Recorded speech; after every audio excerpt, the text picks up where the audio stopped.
military zone in Guatemala, formerly military zone number 21, that covered the northern region of the country, north central region of the country.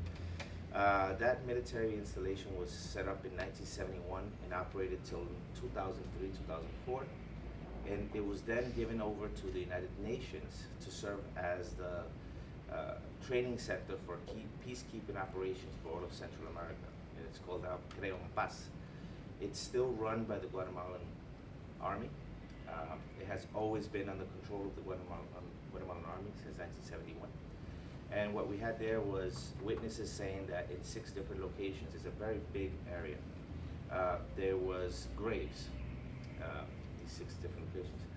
2 hours after we began, we had found already one of the graves. And up to date, we've been working there for the last 4.5 months. We have so far exhumed 307 bodies from 20 graves in the first location. We haven't found bodies in 3 other locations, but we have also found 24 graves in the 5th location with an unknown number of bodies right now.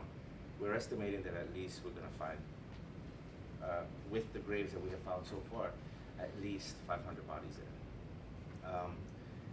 And it's important to remember that this is within a military installation. The other thing that we have found that is also very pertinent to today's discussion is documents, official military documents. We've actually found 11 bundles of official documents, either partially buried or on the surface around the grave area. These documents span a time period between 1985 and 2009.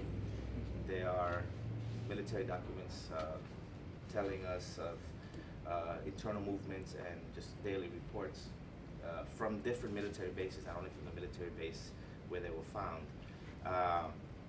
And this is basically evidence that these types of documents do exist and that they are being disposed of in such a way around the grave area. And we believe that this is something important to take into account. Besides the fact that we are working in this military base, we also have identified another 25 military installations that we believe should be investigated.